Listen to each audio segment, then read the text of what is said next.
right? Because we all have that. There's no secret to that. Mm-hmm.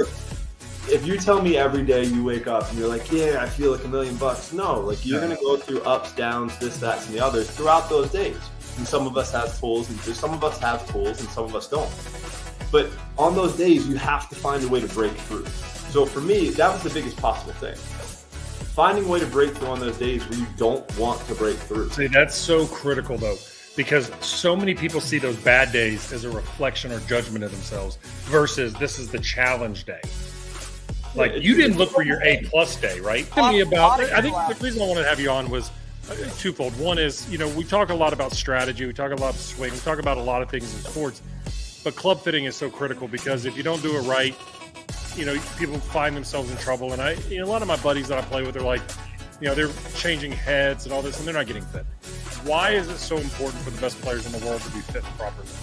Well, it's important for everybody. I mean, and granted, there is and I have to say this out loud because getting fit in today's game is expensive. It's a cost, right? It would be considered still, although essential, it's still a luxury item. If you're going to go out and buy a brand new set of sticks, and if you take your game seriously, meaning you want to get better and you're going to invest your time in your game, and you're going to go out and buy new golf clubs and get them fit because it's only to your benefit to have tools that are made for you.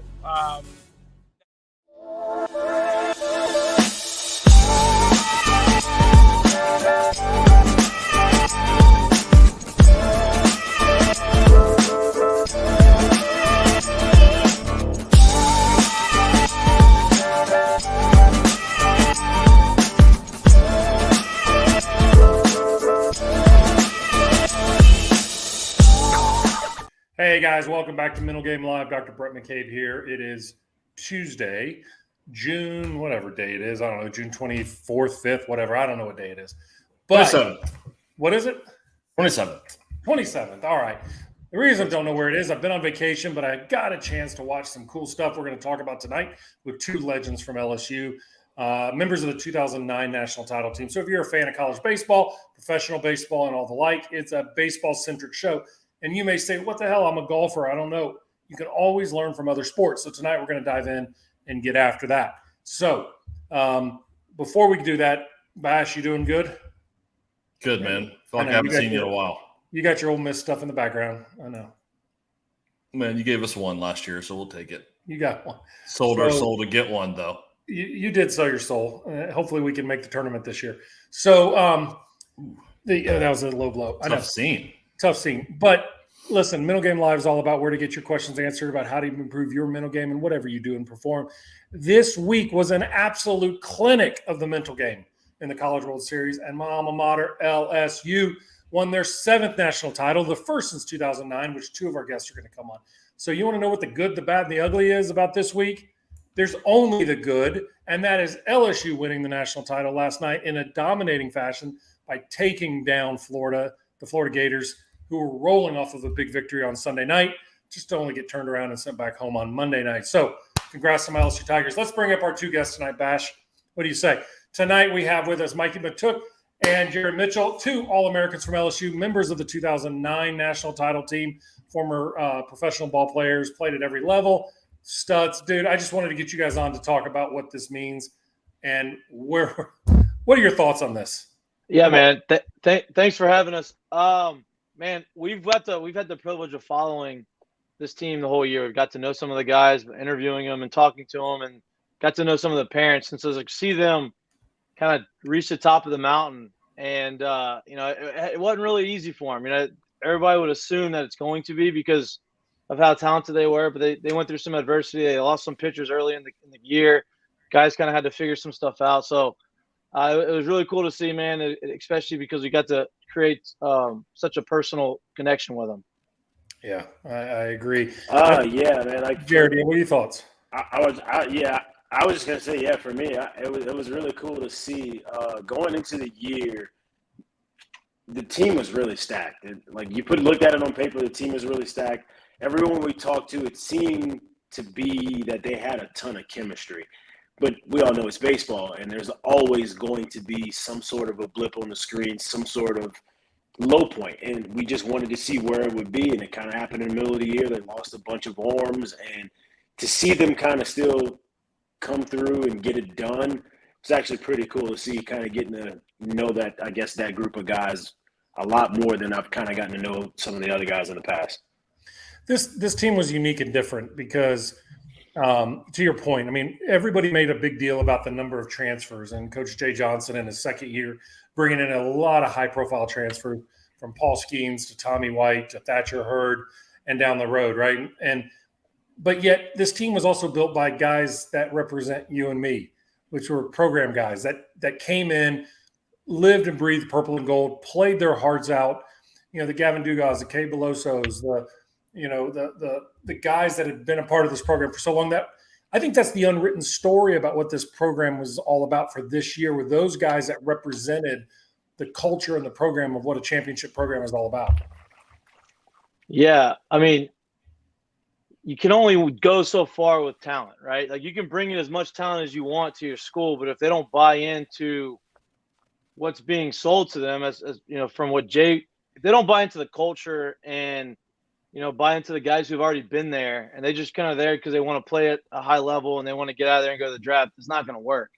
And so these guys they brought in, not only were they superstars, but they were able to buy into what, you know, the other team, the other guys had created the last couple of years. And so they just they fit seamlessly in there. They embraced Louisiana. They embraced LSU. And I think a lot of that has to do with Beloso coming back, Dugas coming back, and these guys who came back for their fifth years, as opposed to starting a new life and you know, or going play pro ball or whatever it was. And they just wanted to give it one last ride. And these guys that came in could easily say, you know what, I'm just here to get my numbers and get out. But they went the other route and they said, you know what, I'm going to embrace this. I came here not only to play the best competition, but to play for the best school and win. And a lot of those guys, I feel like, are going to make their off-season homes here now. And there's a funny way that happens there, isn't it? Yeah, it's unbelievable, man. It's stupid. Yeah. It's been 14 years since you guys won the national title. You believe it's been 14 years? I said that today. I was like, I don't like saying it. It makes me feel a lot older than I feel like I am. Well, makes me feel really old. It's so cool. Kay Beloso, Josh Pearson have both joined us on Instagram Live. Y'all come over and join us on YouTube. Josh Pearson with a big bomb last night to put us ahead. It's been 30 years since the 93 team that I was a part of. Crazy. That's 91 nuts. Team was the first year, my freshman year, and then 93. I don't feel that old. How's it make you feel? Old. I mean, like, I watched you guys win it, and I was like, yeah, I mean, I'm like still relevant. But now I look at these dudes, and I'm like, God, dog, these guys are like.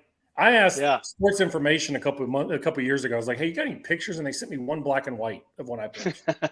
I'm like, okay, dude, I pitched a lot. There wasn't one chance with one black and white, right? Right. Right. But, you know, the funny thing about it, right, is that time goes so fast. And to that point, when you looked up that Intimidator, and for our fans or people who are listening to this who don't know, LSU baseball has an Intimidator out in the right field wall. And it means a lot to the guys that played there because that's the years of the national titles. You guys have a team that represents that in 2009. Now there's 14 years from 2009 to 23. Do you ever think it was going to take that long to get another? Jay, you want to go? Not at all, man. Yeah, not at all. I got to be honest with you. I thought I want to say, what was it, maybe 13, I thought that they were going to get it done. And then obviously in 17, they get there again, thought they had a chance to get it done. Some unfortunate things happened, but where Paul was able to get the program back to, I thought for sure, not only did obviously we win it in 09, but it would be back in there again soon and getting it done soon. So to see that it's been 14 years, it's such a weird feeling. It's saying that really makes it seem like it's been so long, and it's how quickly that time has gone by, but not at all. I would have never guessed it would have taken this long. But that also goes to show you just how hard it is to actually get over that hump and get it done. Yeah. You know, when you look at, I thought one of the things that you guys did that was great on social this week is on Father's Day, you released some videos of the fathers that were there. Mm-hmm. That, you know, I lost my dad 11 years ago. I always tell the story. 12 years ago now, I could always hear his whistle in Rosenblatt. And when I pitched there, I could hear his whistle. And you know how many people were there. Yeah. Talk to me about what you guys experienced talking to those dads. Man, I mean, for me, it was, Father's Day holds a special place in my heart as well. I lost my father when I was 4. Yeah, So I had, Father's Day for me always meant, a whole lot of different things. We celebrated obviously all my father figures in my life, but my mom had to wear 2 hats. So it means a lot to me to be able to go through that. And when we had the idea of going up to Omaha and being able to have a show with the dads, because we've been able to build a relationship with these guys throughout the course of the year. I mean, we text, they ask questions. A lot of them are, from Louisiana, but even the ones that aren't, like it's pretty cool to be able to build that relationship with not only the players, but their families. So we figured this would be a really good time to kind of put the spotlight on them on their day to be able to talk about what it's like from their perspective in the stands, because parents, I mean, I'm not a parent. I don't have a son or daughter. I don't have anyone playing sports, but I can imagine it's just as probably more nerve wracking for the parents in the stands than it is for their kids. And so to be able to get that perspective from them and allow them to kind of open up about their kids and their experiences and what's meant to them, I thought that was really, really cool. And, I'm very thankful that those guys agreed to do that. Yeah, that was awesome. It'll be you guys obviously had some expectations in 2009 when you won it.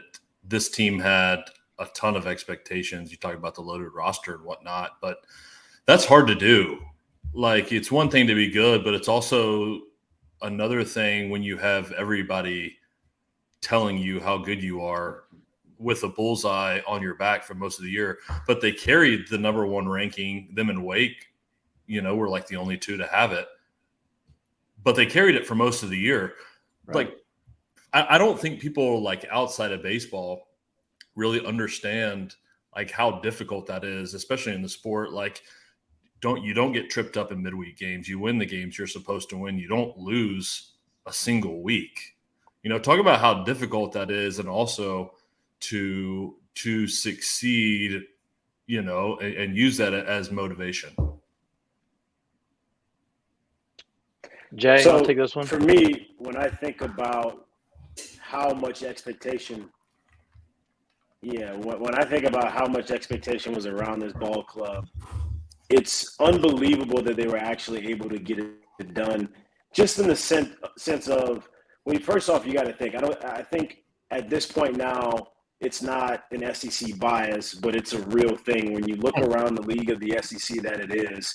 And understanding that, hey, that target is on your back as a number 1 team every year, and every single one of these teams in this league is capable of sending you home with getting swept.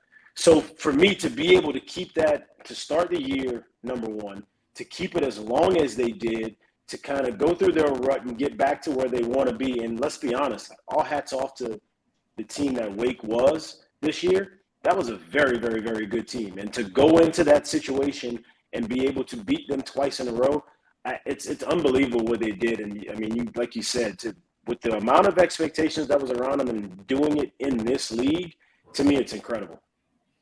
How did you guys handle expectations? Because, I hear players talk about it a lot, and players I work with professionally and everything. It's like, I go to a tournament or I go someplace and everybody's looking at us. And I work for the University of Alabama. Our football program, I mean, everywhere we go, the parallels are so strong between what we went through as players at LSU and what the Bama football team goes through. And, you get the best of everybody. How did you guys manage those expectations and those shadows, those footprints, those pressures every day? So this is a great question. I talk about this a lot because I feel like when I came in as a freshman in 2009, right, we had those expectations. I was only a freshman. Jared was here. He's a junior. And those guys went through their first year. Their first year at LSU, they weren't very good. And so they went through a 29-26 season. The next year they went through a very average season. Then all of a sudden they got hot and they won 23 straight, went to Omaha, did that whole thing. So then I come in that next year and a lot of those guys were still there. And when I walked in there, they kind of made me believe like, hey, these aren't expectations. Like, this is who we are. Like, you have to embrace the fact that people expect us to win. Like, we expect to win, obviously, and we have all these expectations, but you have to embrace it. And so not once that year did I ever feel like, oh, we're getting a lot of pressure put on us, because the guys like Jared and the older guys were like, hey, we are embracing this. When we walk in, we understand that we are the targets, but we also want to, we love that. Like, that's something that we have to fall in love with and not shy away from. And I think that helped our mentality throughout the course of the year, and that allowed us to stay the course. Even when we lost a couple games, we always knew that, hey, we are the number one team in the country. We were that good, and we embraced that expectation. And, it never felt like the moment ever really got too big. That's interesting. It's funny. I tell the story a lot. When I was a freshman and I redshirted my freshman year, I was one of those Catholic high kids that was on the draft and follows, right, to LSU. Yeah. I was one of the very first ones. But it was funny is because Chad Auger was one of the, the pitching staff had Chad Auger, Paul Bird, Mike Soroka, Rick Green, Mark LaRosa, guys that all had very long careers and success in different things. And I remember their whole thing. Chad Auger pulled me to the side one fall and said, you got to understand, to live on the expectations of LSU is to do the little things better than everybody else.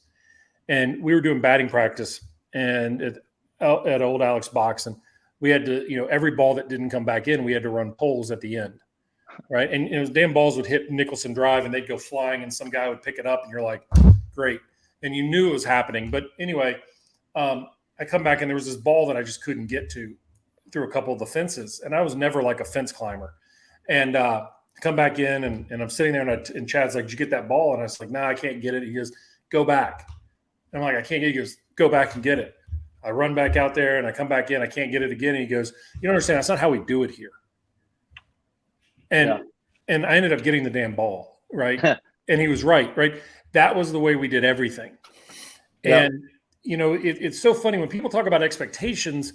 The thing you have to remember is what are the behaviors that have to follow? Either we have a behavior to live up to an expectation, or we have a behavior to raise the standard and the bar of what we're setting.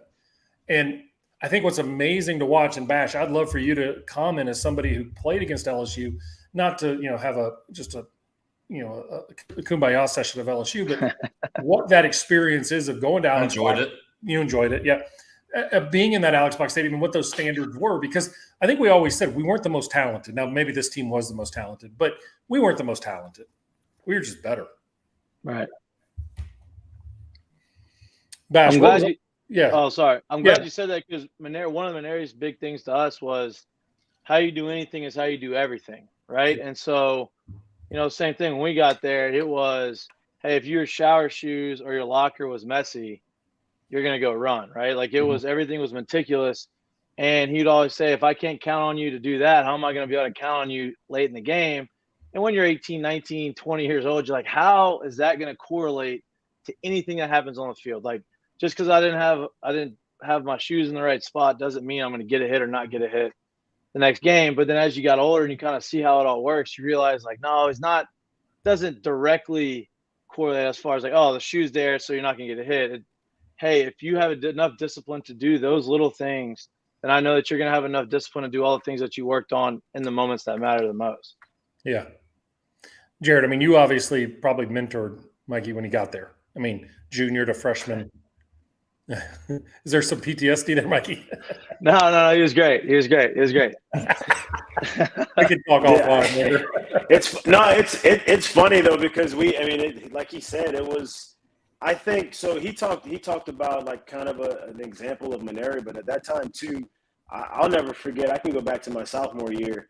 I want to say it was me, and when I was in college, I literally had like a little bit of chin hair. Like I didn't have anything on my face basically, but it was me and I want to say 4 or 5 other guys. I forget exactly who. We had like a 6:30 a.m. bus leaving to go on the road trip. It was an SEC weekend.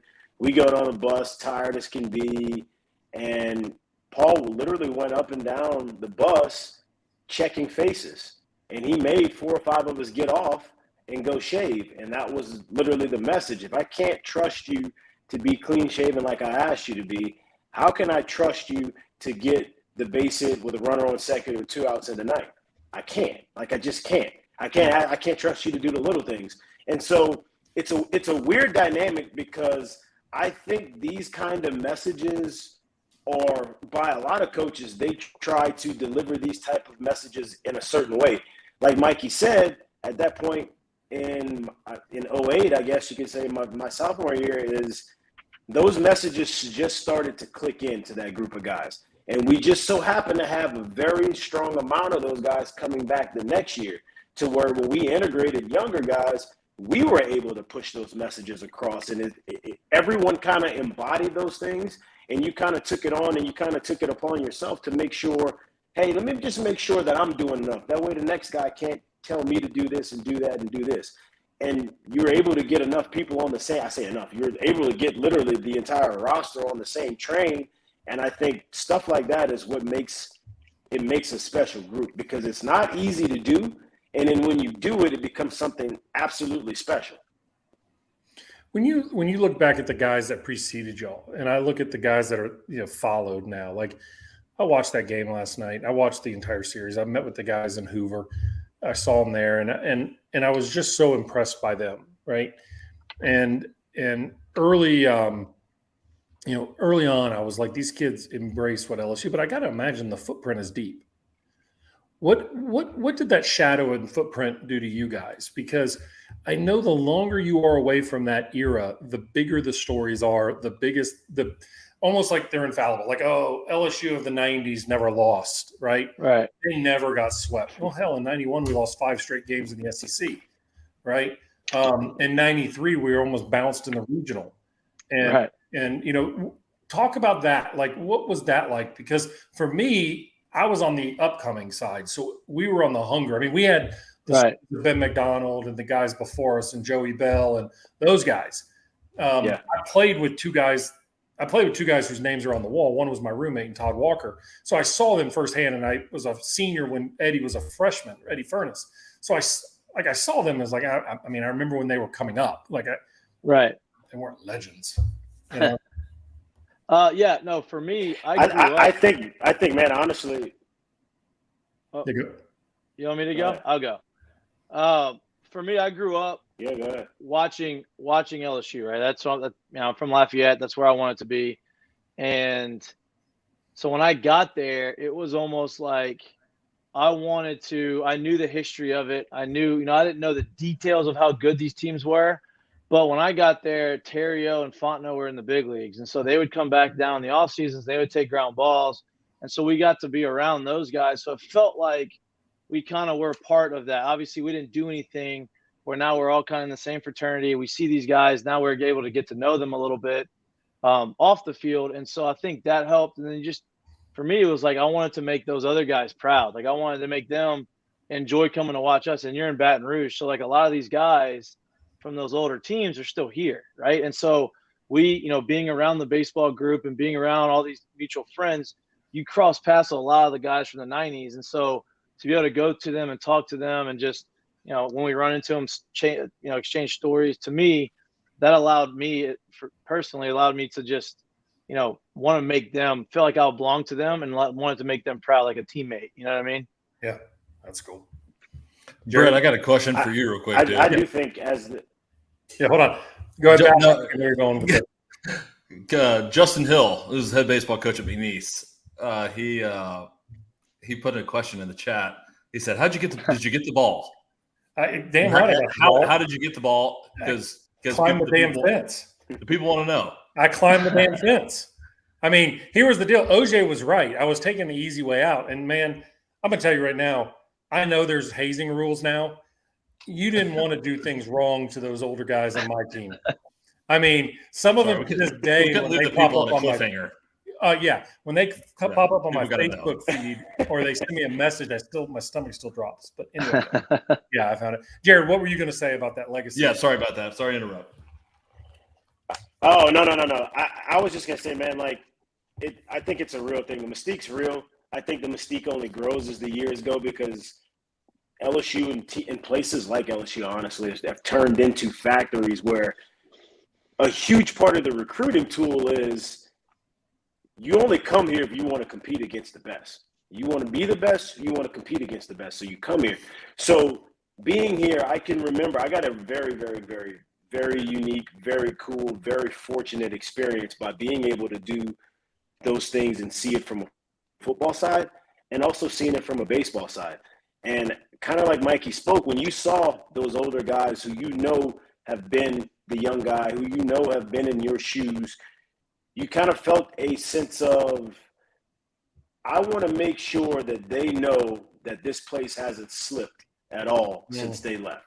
I want to make sure that they understand that they left this thing in good hands, and it's still in good hands, and the people and the players and the program and the way this thing goes, it is still just as good, if not even better. And so when I saw those guys, that's kind of how I took to it. I wanted them to, whether they said it or not, but I wanted them to be impressed when they walked away. And I think coming to a school like LSU and other schools that are just as big, it's created that, and I think it's only going to continue to grow as it keeps going. I love that. I had a question on the Instagram Live that asked, University of Miami just hired JT Arteaga, one of the former pitchers there. I think it started the 96 game against LSU when Morris home run. He was just promoted up after being a part of the program for 21 years, I think. LSU baseball went outside the program to Jay Johnson, brought him in from Arizona. Did we as the alumni want an outsider and an insider? I mean, this coach replaced your coach. I played for Skip and I played for Smoke. And so, when Smoke took the job from Skip, it was an obvious choice. It just didn't work out. Paul, it was, time, obviously. So what did you guys want? I can tell you what my generation wanted. Yeah. I mean, I initially I wanted, one of the guys that I really thought that I would fit really well here would have been Cliff Godwin, right? And Cliff Godwin's at ECU. He recruited me to go to LSU. I got to know him. I got to build a relationship with him. So obviously I was a little bit biased. I had no idea who Jay Johnson was. I had no idea who a lot of these other candidates were. I just knew who Cliff was, and I knew how I thought that he could fit well with LSU. And that was really the only reason. And so that was kind of who I wanted. It wasn't necessarily like, oh, he's better than everybody else. He was. He's had super success. I just didn't know anything about the other guys, and I can only go based off personal experience. And I think he would have done a really good job had he gotten the job. But then they go and get Jay Johnson, and I asked a couple guys, and I was still playing at the time, and I asked a couple guys that played for him from Arizona, and they said they loved him, and I would like him, and he's going to do a really good thing with these programs, and the players love him. And so I thought, all right, who am I to not give him an opportunity to go out there and show me that he's going to be able to embrace some of the culture, but also bring the best players here to win a national championship. And obviously he was the right man for the job. Yeah. What about you, Jared? I mean, yeah, man. So Cliff was a huge part of my career here at LSU, and there's a lot of what I was able to accomplish that if there's no Cliff, there would have been none of what I was able to accomplish. Like, he was that big for me with stuff that I did. So I knew what type of person that he was, and I knew what type of literally tireless worker that he is. And I know you bring those two things into a place like this, and you got a shot, right? Like, you can bring some talent in here, if you can coach it up and create a culture, you got a shot. So I love the idea of him possibly getting the chance. It didn't happen that way. Like Mikie, I played with a couple guys that played for Jay, so I was able to ask some questions about him. They all gave rave reviews about him. So I had no ill feel or bad feel when he got here, especially once you kind of got to see a glimpse of what his work ethic was, where it didn't matter. Oh, yeah, we lost him. Always there. And so I'm like, this guy is relentless. I was like, the guy's relentless. So that kind of stuff was really cool to see. And the relentless work, obviously he's got the people in the clubhouse to buy into the message that he's given. And there's been no doubt he is. Yeah, I agree. Now we lost him.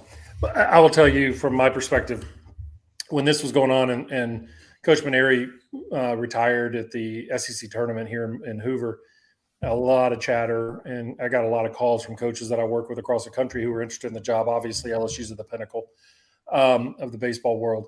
And some of the ones that I thought were interesting that I got, were big name people. I think a lot of people from my generation would have loved to have stolen Mike Bianco from Ole Miss. I know, Bash. No, man, you can't have him. I know. But give us something. I will say this. Ole Miss never respected what Mike Bianco brought to that program. Okay. And I say that out of full respect to people I love it from Ole Miss. That program was on death's door. David DeLucci and I went to high school together. We grew up playing together. David's one of my dearest friends. I remember Smoke Laval saying David DeLucci was a miss. We should have had him at LSU, but he went up there and flourished. They didn't realize what they had in Mike Bianco. And Bio is a stud coach. So I would have loved to have seen him come back and wear the purple and gold again. That being said, I give a lot of credit to the AD, Scott Woodard, for going outside the box and hiring the right man for the job, not the right legacy man for the job. That is not an easy decision. Right. And knowing people in the industry, I got a call immediately from somebody I trust very deeply, Alan Jager of Jager Sports. He said, right man for the job.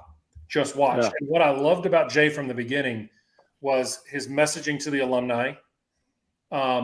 Alumni sometimes can feel left out, sometimes feel like they're not part of a program. Jay brought us in immediately, and I've given him a ton of credit for that, is that guys that have felt outside have now felt back inside. And it is a very strong brotherhood of teams of people fighting for one another. And we want nothing more to see that success to carry on that legacy. And speaking of that, let's talk about the legacy of this team. Two of the greatest players to ever play at LSU. I mean, Paul Skeens and Dylan Cruz. I mean, tell me y'all's thoughts. Jay, go for it. Man, you're talking about a program with a very, very storied history, and I'd be hard pressed to say you can't at least put them in the top 2 to 3 in that. I mean, those guys have been. Obviously, Paul wasn't here or for as long, but from day one that they stepped on campus, the type of men that they were, the people that they impacted around them, and obviously the production on the field has been one to none. And it's been so special and so impressive watching just how their teammates gravitated towards them, how they loved them, how their teammates protected them.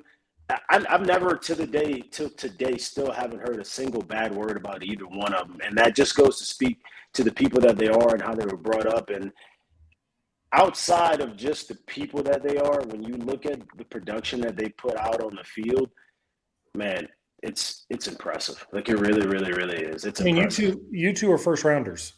The pressure of being a first rounder and I saw that with Todd. Todd was, people were just killing him with needs and pressure of the draft, and he ended up being the 8th pick in the draft. To be the number 1 and 2 picks in the draft, unless Pittsburgh goes cheap, which they could. Yeah. That's just their middle That's name. What they do. That's what they do. That's what they do. What makes, as an outfielder, what made Dylan Cruz? Because there was a buddy of mine yesterday put out a scouting report on Dylan about rolling it over. I've known Butch a long time. I know. What did you see? You saw that and you were like, whoa. I saw y'all's response. But, what y'all's impression of Dylan Cruz as a hitter and as an outfielder? Okay. What makes him great? We've talked a lot about this, and I know a lot of people give comparisons, and I'm not giving comparisons because that's not fair to the kid. That's not fair to him. That's not fair to who you're comparing him to. It's not – the comparisons are just too hard to do. But for me, watching him just as a baseball guy, the way he just defensively, the way he moves in the outfield and the way he could put his head down and go get to a spot and then re-pick up the ball and never really feel like he's out of control, to me, that's a sign of a great outfielder. He never puts himself in a bad position to where he's not able to make a play, whether it's a throw, whether it's, setting himself up to cut a ball off, whatever it is. He always seems like he's in control, and then vice versa at the plate, he does the exact same thing. He's always in control of what he's trying to do. He never gets out of his approach. He always understands what plan he's got in place, and I think what makes him so good. And if you go watch last game, they threw him a fastball away, and he hits about 110 miles an hour right field. Then they throw him a breaking ball that stayed over the middle of the plate, and he hit the ball 108 miles an hour to left field. So both sides of the field on 2 different pitches. And for me, he's so balanced and he's so under control. He understands his swing so well that he always puts himself in a position to succeed. And look, At the end of the year, maybe he did roll over the ball a little bit more often, but I think that's a combination of a few things. I think he wasn't feeling great. He was searching. I think he was just trying to, get the ball out there and get the head out. But, if you watched him consistently over 3 years, he really never showed that. It was everything was center to right center, especially fastballs. And if you hung a breaking ball, he would pull it. But, he's unbelievably impressive. And, the person he is and how he's embraced everything and the way he interacts with people, man, he's a superstar. You talk about the I know there's a lot of star power with this team and really all of the past LSU teams, but talk about the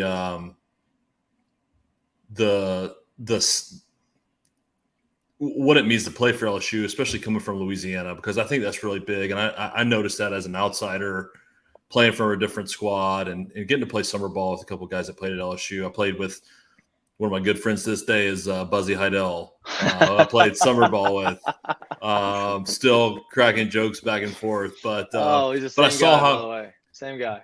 I wouldn't expect anything less. Yeah. But I saw how much it meant to him. I saw how much it meant to I was fortunate enough. I coached a year at LSU Eunice there, and just the kids from South Louisiana, the hardworking. It's like a cut from a different mold, kind of different than today's generation, if you will. I know that's been probably overplayed a bunch of times, but it means something to wear the purple and gold. Whereas, we're in the transfer portal era, I should say. And you're always going to have a little bit of that with right. guys coming and going.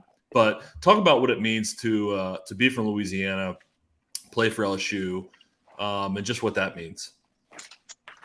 Yeah, I mean, for me, it's like I said, something that I always wanted to do. It was something I've always wanted to be here in Baton Rouge, and so I came in with that pride. But I think what makes Baton Rouge or Louisiana or LSU so special is not the guys that grew up watching, right? Because,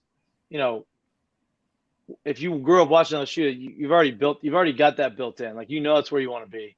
That's where you're going to go. You're going to do whatever you need to do to get there and win when you're there. But it's the guys that are brought in, right? A lot of our best friends that live here that were, big players on our team weren't from Louisiana. They were from New Jersey. They're from South Florida. Or they're from Texas. They're from different California. And then you fast forward 4 years from when they got to LSU, they go play pro ball.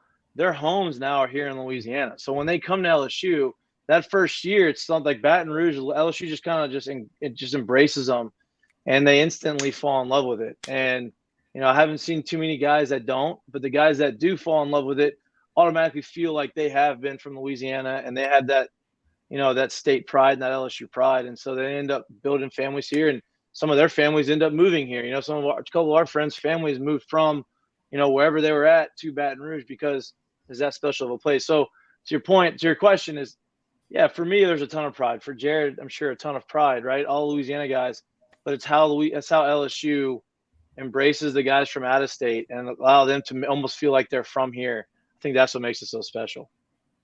Yeah, it hit me watching Tommy White looking at his forearm, and there's a tiger on his forearm. Yep. I mean, There's not an NC State Wolfpack on his forearm. Right. Right. And I found that to be so cool is like, watching and I for people to understand how LSU baseball really got started was a downturn of the football program. The football team wasn't that good then. Shaq was there early in my career, and then all of a sudden baseball started creating this whole culture of tailgating before games and after games, and you go to dinner and people recognize you, and it was funny because it was like we're just playing baseball, right? And I remember going to games and watching Ben McDonald, Greg Patterson, and Kite and all those other guys, throwing and pitching against Bo Jackson and Frank Thomas and those guys. And then, you're sitting here now and it's like, holy crap, I'm here. Right. I mean, I didn't have y'all's talent, but, it was like that joy of that culture of it was established, it was passed down. I remember telling Ben McDonald, I was like, Ben impacted Chad Ojay, who impacted me, and I hope I impacted the guys that followed me. Mm-hmm. And that is, I don't know if that chain has ever been broken. I agree. I don't think it has.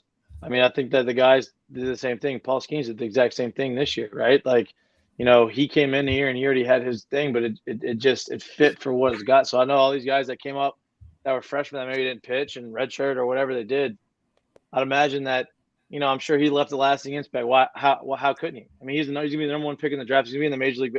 He should throw one inning in the minor leagues. He should be. He's major league ready right now. And like, how do you not take something from a guy like that, especially when he does everything the right way? Who was the equivalent that y'all played against like that?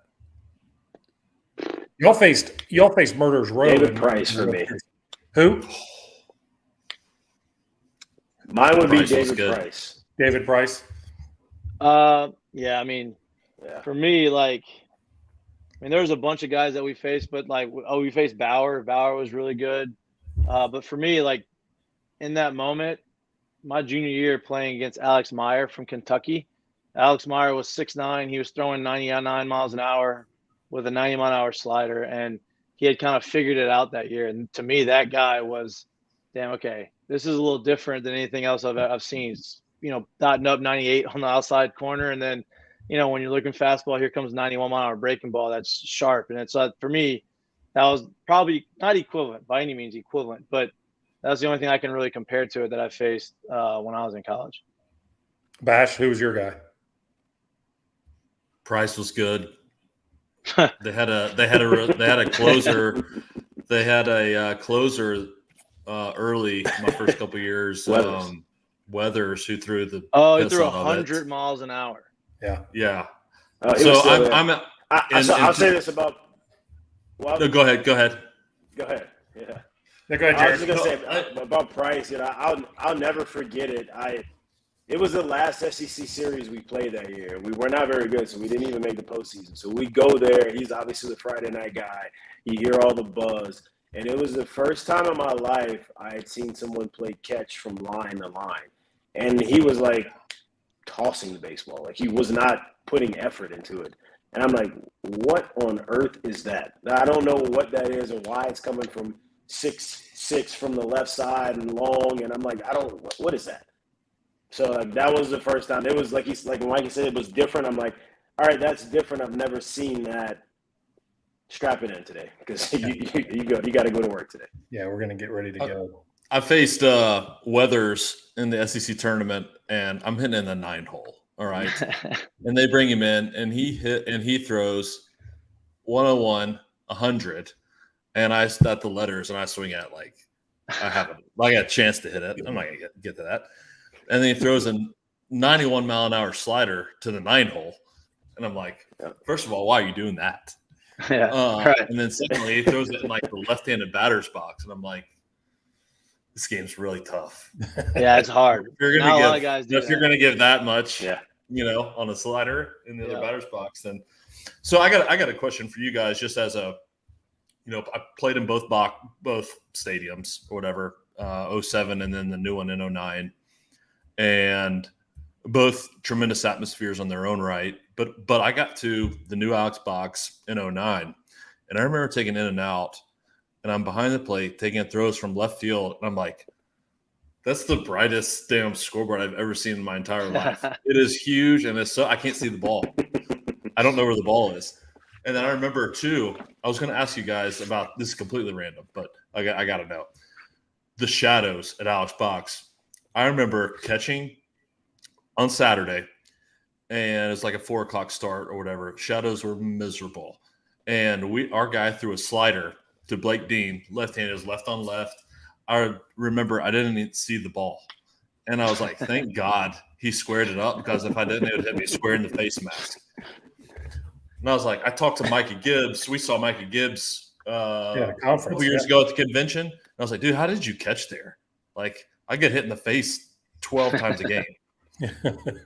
So what was it like hitting there? I mean, you guys are first rounders. You guys obviously excelled, but it's like, what was that like just on a daily basis? We tried not to play 4:00 games. That was the first time ever where you had to really like zero in on one pitch early. And you kind of knew, like, we all used to talk about it. Coach used to hate hearing anyone say anything about it. So it was like, all right, bro, I just saw 4 pitches, but I only really saw one of them. The one I saw was not in the zone. I'm on my way back to the dugout. I'm going to go put this stuff up, and I'm going straight to the other side of the bench and be like, hey, you can't see him. Just letting you know right now. Really, really, really try to – if you get to 2-0, if I was you, I'd just swing. I'm just letting you know. That's kind of where it was somewhere. At that point. And that's we all knew it. It was like, hey, that first at bat, if you get one, you're in a good spot. You're on the way right now. Yeah. And you have to remember, our hitter's eye was like it was like 5 feet over the center field wall. Like, it wasn't even like a big hitter's eye. So, you not ball's only coming over top the batter's eye. Exactly, and you had lefties throwing out of Tiger Stadium, and you're like, man, this is difficult. But I think I was just so young that I didn't even know better. I'm coming from a high school field. I was a freshman that first year, and I was like, I don't even know. I'm just swinging. I'm just trying to get hits. Yeah. I don't think everything was moving so fast when I was that beginning of that year that only thing I was worried about was just making sure I didn't look like an idiot on the field and just started to calm down. That was really the only thing I was focused on. They had the American flag coming out of center. I just hear a bunch of hitters thinking about the circumstances. What are we doing? We got ruined early too because we went to South Carolina. Oh, yeah. I'm just hearing a bunch of hitters that are bitching about the circumstances. I think it's fantastic. Hey, y'all didn't have to pitch in the old Alex Park. We were 335 down the left, and it was really like 320, and the power alley was 320. Hey, I never played there, so that's not me. That's Jared. That's beef with Jared. Jared, you know what I'm talking about. Those power alleys were not 365. They were 340 at the best. No, it was just hot. The ground may have been a little elevated. That whole thing. Yeah. Watch Lyle Mouton hit the married. Hey, let me tell you what, you ran for a ball in the gap, and you were at the wall pretty quick. I'm gonna be honest with you. It didn't take long to get there. And don't forget, and Bash had to deal with this. Old Alex Box had the cliff behind home plate, so don't let a ball get past because you're had to go down a ladder to get the ball. Yeah. Yep. Before we wrap up, and it's been an awesome chance. I can't wait to get back down and to reminisce with all the alum at some point. But when you look at today's athlete, right, and I think what we resonate with today's player and this LSU team is, they were going up against some stacked teams. Tennessee guys throwing 100, 102 miles an hour. You had, I actually told my buddies and all, this is the best Final Four I've ever seen in college baseball. Mm-hmm. By not even close. And then you go to Wake, and you got Rhett Lauder, and you got guys, just dudes playing baseball. Then you go to Florida, and you've got the 3 pick. You've got a lefty throwing 100 miles an hour with 31 jacks that statistically was probably the Golden Spikes Award winner. I'm not taking anything from Dylan. You looked at numbers to numbers. But when you look at the battle and to look at guys, the lineup for LSU, 6 to 8, really struggled later in the postseason until yesterday. And to see these guys battle through Jordan Thompson being just crucified. And to show up yesterday with the game, I told Bash today, that was the hit that broke the game open. Yep. Not a doubt in my mind. He doesn't get a hit there, it's a close game. Talk about what you saw there. And really, and I'm not knocking Jock from Castellana or whatever his name is from Florida, but 0 for 3, an inning and a third, no control on the mound. A lot of their starting pitchers struggled in all 3 games. Mm-hmm. Throwing strikes and getting command early. What was that? Where did you see that moment in today's generation of kid? What can those that are listening, what can they learn to be better in those situations? Jay? Those situations, I kind of talk about this a lot, man. It's to me, it's something so simple that it's very, very hard, even as a 30-year-old man, to even understand that if you haven't done it, that it's that simple. So even try telling this to kids and high school kids and college kids, and they all think, no way that's the secret to being able to do this.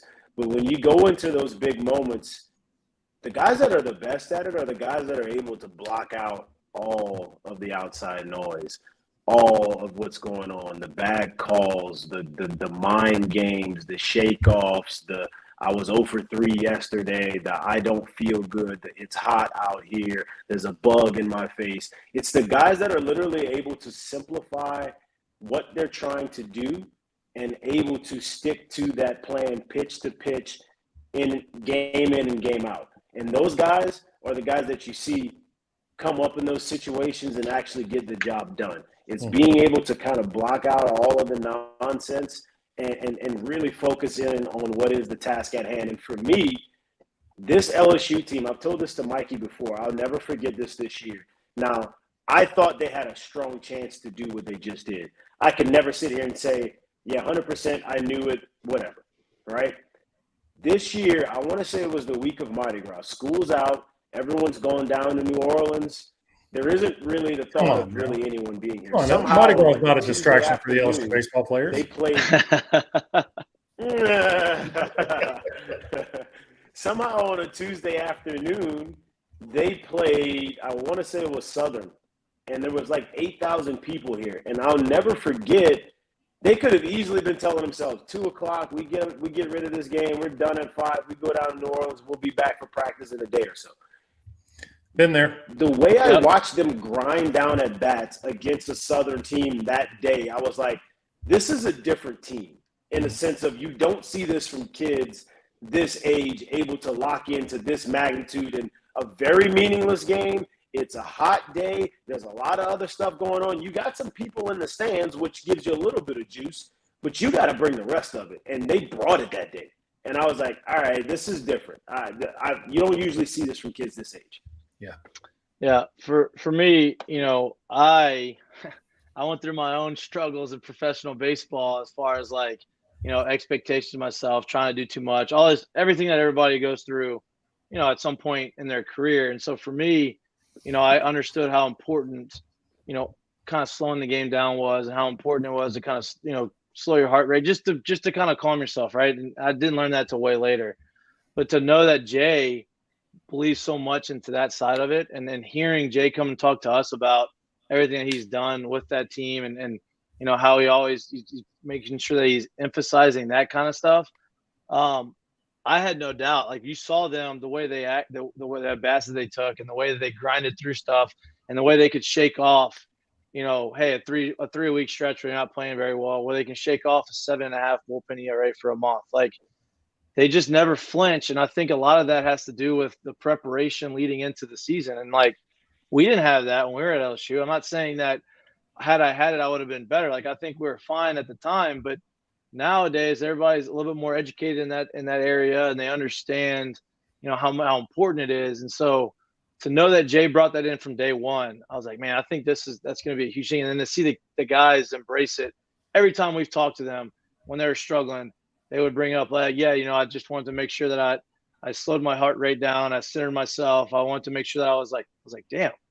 I was like, what the hell are y'all doing? And then like they explained to me, yeah, we have some resources that we never really had in the past. And to me, hearing that and hearing Jay tell me that, it was no secret as to why they were able to do what they did, why they were able to grind at bats out, why they were able to score runs, why they're able to rebound after getting beat 24-4. Like, to me, they had prepared for that moment, and it was nice to actually see it come to fruition.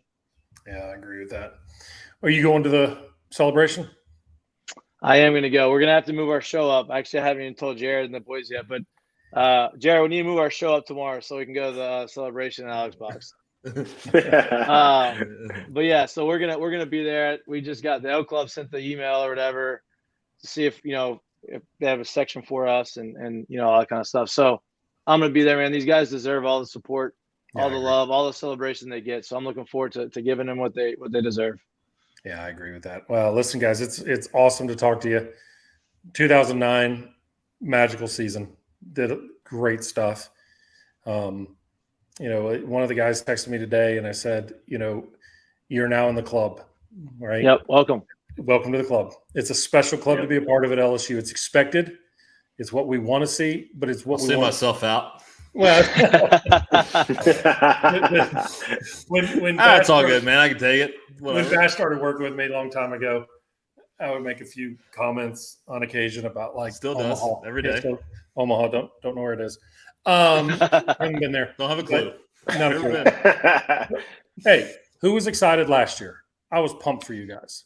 You were, but I didn't have anything to do with that, so whatever. I was still pumped for Ole Miss and Mike Bianco to win. There you go. Listen, He's from the best baseball program in the country. There's no almost played the whatever. What's that song they played at LSU at football games? It's kind of Calling Baton Rouge. No, the one that's not the good one. The neck. Vulgar. Yeah, that one. Almost played that on the. Yeah. We'll keep that between us. We'll keep that. Listen, guys. Awesome conversation. I knew where you were going on my weekend, and I appreciate it. You need to come down from Birmingham, and but it's so exciting to see, and happy to see our guys take care of this and go Tigers. So thanks again. Absolutely. Make sure you guys check it out on Mike's Up on everywhere you can stream, podcast, videocast, all that. Some good diving in and good Twitter follow too. Thanks, guys. Appreciate y'all. Thank you.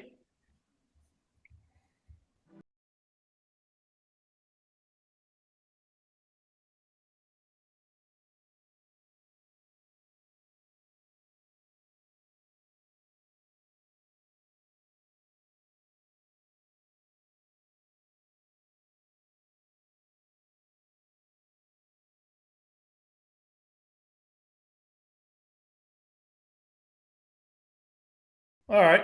How was that nostalgia there? Pretty good. Pretty good players there. Yeah. Did you gun any of them out at second base? No, I almost had Mitchell. There's like one in particular where I would have had him, but I double clutched, lost the grip, and he got you. Yeah, he got me. But he was also on the he stole a base where I threw it in the shit to center field on a pitch out that lost us the game.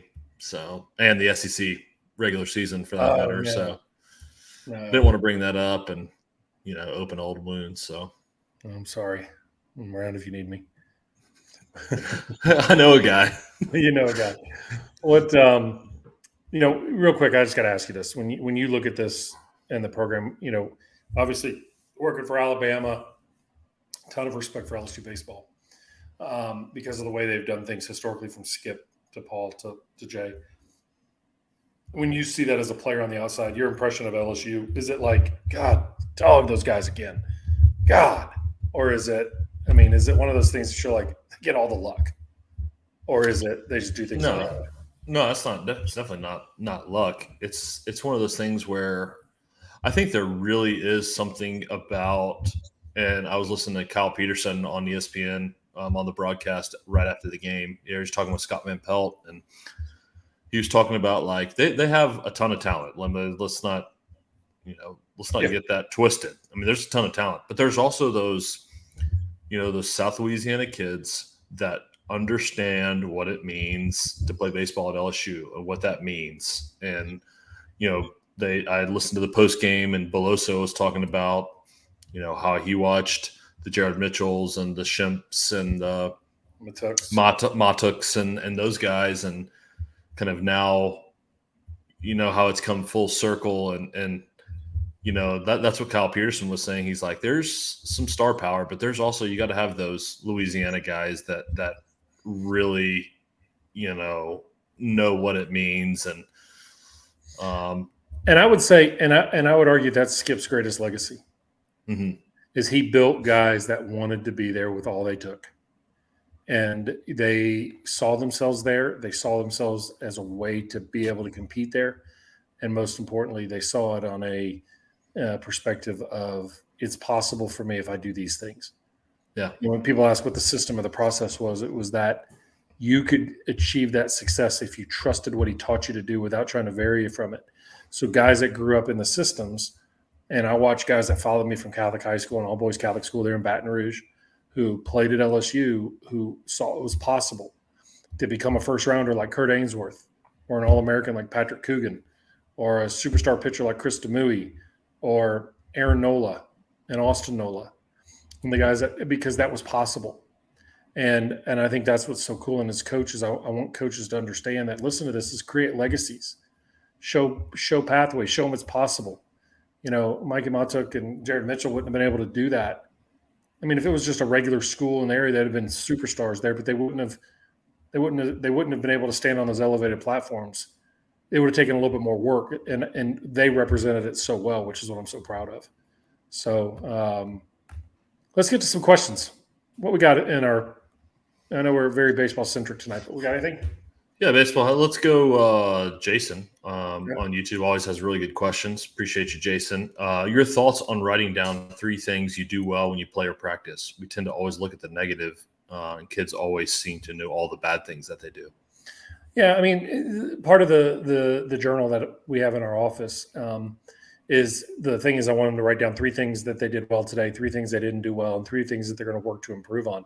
The reason for that is that we become so hyper-focused on the negative in this perfectionistic, high standards world that we live in, that we have to learn to see the things that we actually do well, because we don't build our games around fixing problems. We build our games around executing game plans and processes and systems. We have to understand what we're good at. And mentally, it's so easy to get caught up in the drama, but so hard to get built up in the belief. We need to build our belief. So it's not being overconfident. It's building patterns of trust and belief in what you're doing, and that's how that grows. It's the only question that we had throughout. All right. Only question that we had. Oh, wait. We're popping in. Oh, that was Jason saying thanks. Okay, thanks. Tom asked a question about how is culture created, Bash, LSU and all. Oh, my bad. I missed that. Yeah, Sorry, Tom. I didn't mean to. Watch out for the northern aggression. One of the things about culture in those organizations was literally it was instilled across every player that was there. And it didn't matter. I mean, we didn't leave the locker room. We didn't, Coach Bertman didn't care if you had facial hair. He didn't care if you had long hair. He didn't care if he didn't care if our shoes were dirty. He cared if we hit 3-run home runs and threw the strikeout pitch. The question is, where do you put your values? And he wanted us to be dudes when it mattered. Okay. He wanted us to fight. He didn't mind if we expressed emotion. He wanted us to refocus. And I think the power of that is understanding what that culture is. And that culture benefit, that beauty of what it is, was the fact that Coach never had to sit up in front of the audience and say, here's our culture. He would say, take care of your own business, right? Like any other student would do. What was her name from Ames, Iowa? Sarah from Ames, Iowa, right? The only reason I say it is Bash followed a system like ours. So the whole story was Sarah comes from Ames, Iowa. She goes to LSU. She doesn't worry about who's booking her classes and her return flight. She took care of her own business. Take care of your own business. And that was the culture. And it was, don't come to me bitching about playing time because I'm going to tell you the truth. Come to me and tell me how you're going to get better and earn the right to get more playing time. So that was the culture. Couldn't have said it better. All right. Well, let's next Monday, July 3rd, we're going to have another Middle Game Live. I need to hear from you guys on social media. Do you like the 7 p.m. Central? Do you want a different time? You let us know. As we said in the beginning, our live shows, we're going to have some great guests, some great content. The replays on our social media are killing it. The bits that Bash puts together. So we need you to hit your notifications on YouTube. Make sure you know when we're live. But also make sure you got that same thing for all our social media, because we repurpose these. We hit these out and we keep going. So, thank you for everything and what you guys are doing. We'll see you guys next Monday on July 3rd for Middle Game Live at 7 p.m. Go Tigers.